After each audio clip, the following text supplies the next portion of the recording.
La moralización como parte del proceso educativo. ¿Cómo están? Espero que bien.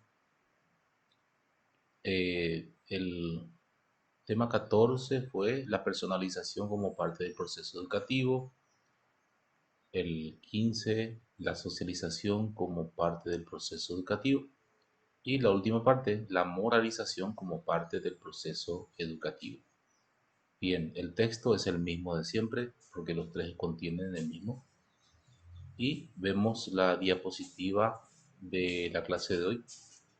También está aquí la tarea, que ya teníamos dos sesiones en donde no teníamos tarea, entonces hoy tenemos una breve, por cierto, y consiste en un comentario. Tu propio concepto de moralidad o moralización. Otra cosa es moralidad. Moralidad es la calidad de los actos humanos. Un momentito. Aquí. La moralización es un proceso que dura toda la vida. Bueno, ahí. Entonces, tu propio concepto de moralización o proceso de moralización, como quieran. Bien, entonces vemos la diapositiva, tan preci como siempre.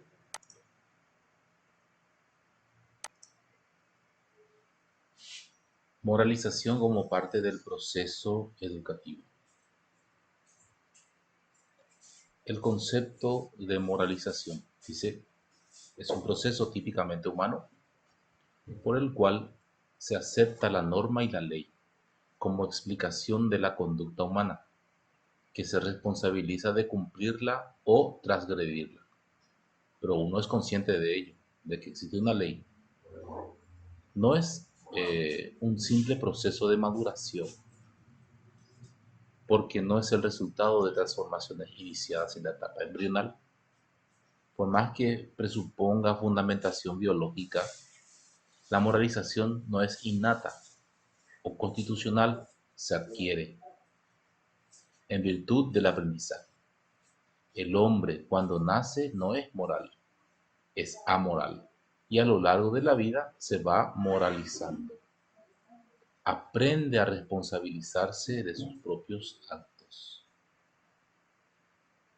Esta definición es la del texto de Paciano Fermoso, por cierto. La moralización pide relación con el otro, de donde deriva su carácter social. Personalización, socialización y moralización van de la mano, entonces. Dicha relación puede ser simétrica entre iguales o asimétrica si uno de los extremos de la relación está en uno de los extremos, si en uno de los extremos está el ser trascendente, dice. En esta segunda hipótesis, la moralización se tiñe de religiosidad por mucho tiempo, ¿verdad? Y hasta hoy en día. Sin embargo, en un mundo secularizado, alejado de la religión, no debe confundirse con religiosidad, porque equivaldría a declarar amorales o inmorales a los que no eh, tengan una religión, los arreligiosos.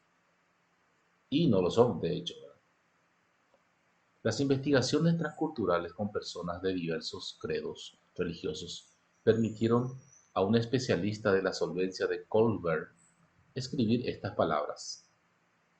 Esta secuencia alude a la evolución de la moralización. No depende de ninguna religión en el sentido usual. No he encontrado diferencias importantes en el desarrollo del pensamiento moral entre católicos, protestantes, judíos, musulmanes, budistas y ateos. Los valores religiosos parecen que pasan por los mismos estadios que todos los demás valores. Uno de ellos es el religioso, por tanto, ¿verdad? Pero no es el único factor determinante, como lo sostiene este teórico. Teóricos de la educación y moralización. Vamos a ver a tres de ellos brevemente. Herbart, el padre de la pedagogía, ¿verdad? Dice, No aducimos testimonios de él porque a lo largo de esta obra insistimos reiteradamente en el carácter moralizador que tiene la educación para Herbar, para Herbar. Y cuando habla del texto del libro, habla de la obra de Pasión Hermoso. En todo momento determina a Herbar como el más moralizador de todos los pedagogos. En Peters, lo moral y lo valioso corren a la par, y lo valioso ha de ser moralmente inobjetable. Más aún, la educación es, en cierto modo, una reforma de acuerdo con la escala axiológica de cada comunidad. Cada comunidad, cada sociedad tiene sus propios valores. Y son esos valores quienes determinan la moralidad o el proceso de moralización de cada individuo y de cada escuela, dentro del enfoque del análisis lógico en el que milita el insigne profesor londinense, después está ahí, Milan Puelles, fiel a la definición tomista de la educación, pone énfasis en la moralización, porque la virtud es indiscutible es la indiscutible forma de perfeccionar el ser humano en cuanto hombre, a través de los valores.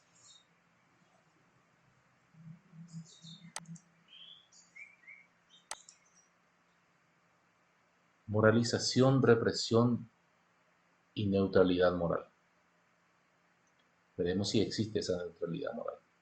Los teóricos de las pedagogías libertarias y antiautoritarias acusan a la escuela moralizadora de ejercer un control represivo sobre el educando, que ya vimos, por cierto, como si toda moralización fuese en efecto, una represión.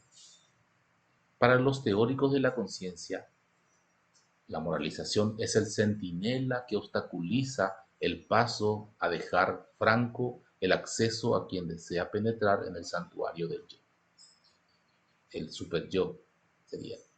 La psicología analítica ha acentuado este carácter represor de la conciencia como una de las principales funciones del superyo, como mencionaba, aquella instancia freudiana que reproduce las prohibiciones impuestas por las normas paternas.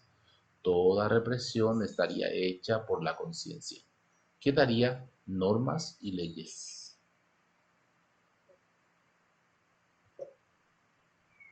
A estos teóricos fácilmente se les puede contradecir, porque moralizar no es reprimir. Moralizar es ordenar y por consiguiente es hacer más feliz. No podemos negar que ha habido, sistemas moralizadores represivos, pero no puede generalizarse ese error, porque ha habido moralizaciones auténticamente liberadoras, aunque no dispensadoras de toda norma y ley. No podemos, de hecho, porque es un caos. Liberar no es entregar al hombre a sus instintos y caprichos. Moralizar no es manipular salvajemente, sino ayudar diestramente hacia una realización más completa de sí mismo. Moralizar es contribuir a que el hombre sea dueño de sí mismo, con responsabilidad plena de sus actos. Es verdad que no toda seguridad priva de la autonomía e independencia. La supresión de normas despoja al hombre de lo que Bertrand Russell ha llamado rutina, sí, muchas veces, de lo que está necesitado, sobre todo el niño. Las normas que reflejan autoridad son garantía de salud mental. Cuando la autoridad normalmente ejercida falta, se constata la existencia del síndrome de carencia de autoridad. Esto es lo que se nota mucho en los niños, es hoy en día en especial. Es posible, y aquí viene la neutralidad, ¿es posible moralizar adoptando una postura neutra? Creemos que la respuesta es idéntica a la que daremos sobre neutralidad educativa. Y neutra no existe. No es posible moralizar neutralmente. Ha de optarse siempre la forma eh, de normalizar, de reglar las situaciones. No se puede sin las reglas. Y las reglas de conducta se refieren a la moral. Hay que comprometerse necesariamente con las reglas. No puede existir una sociedad sin reglas, sin normas. La forma en que una las adquiere, a eso le llamamos moralización. Cualquier sociedad, sea Paraguay o sea la sociedad china, debemos adaptarnos a esas normas. Bien, sigo. La moralización por instrucción. ¿Con la instrucción se asegura la moralización? ¿O con la moralización se asegura la instrucción? Fue Sócrates quien confundió esto. Con razón puede considerarse el iniciador del intelectualismo ético. Si al hombre se le educa, entonces este es bueno para Sócrates, expresión con la que significamos la opinión de los defensores de la posibilidad de alcanzar la virtud, que es la virtud de la práctica de los valores, o sea, una educación moral, mediante los procesos cognitivos. Uno le instrucciona a una persona, entonces ya es buena. ¿Hasta qué punto? Sócrates tuvo de la educación una visión estrictamente ética y se interesó únicamente por el mejoramiento de la conducta humana. La virtud exige un requisito para necesariamente ser practicada, conocerla. ¿Sí? Decía él, al conocerla ya la practica. Y este conocimiento se alcanza por la enseñanza. La virtud, pues, puede enseñarse. Y la primera virtud es la sabiduría, entendida como un saber general sobre el bien. Platón siguió por la misma senda, sin modificación alguna, la correspondencia entre el conocimiento, enseñanza y virtud.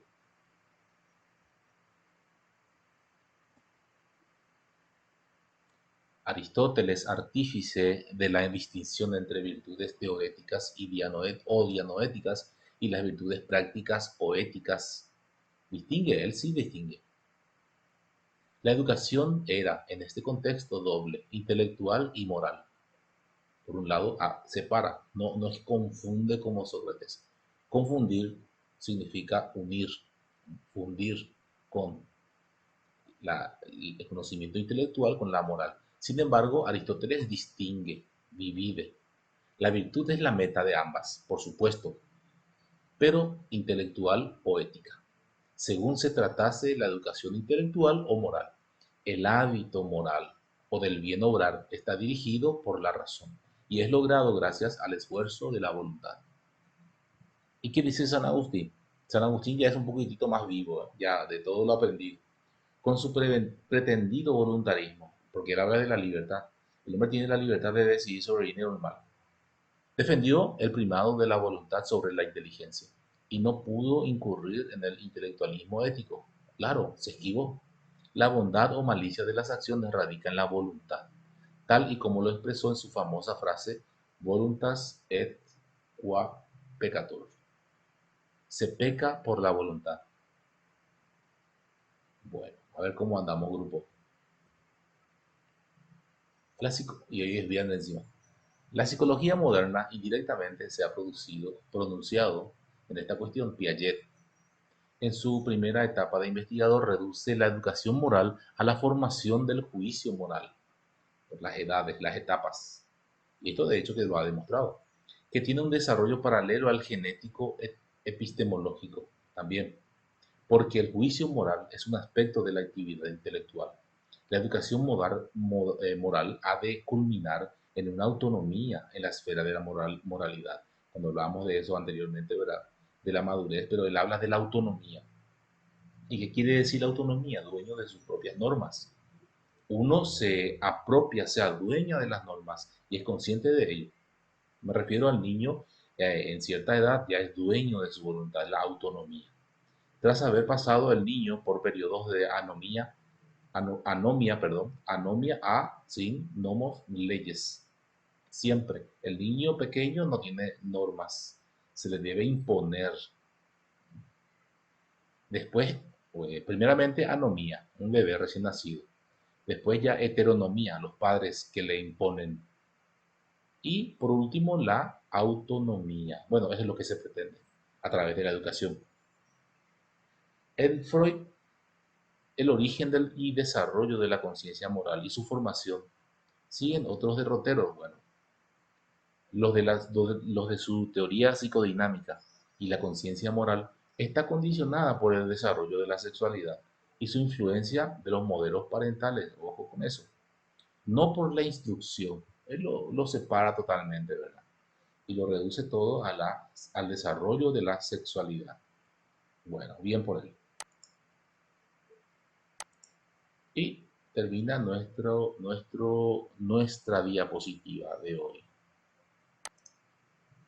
Bueno, espero cualquier sugerencia, comentario, pueden enviarme en el WhatsApp, no hay ningún problema. Y aquí va a estar el video. Ok,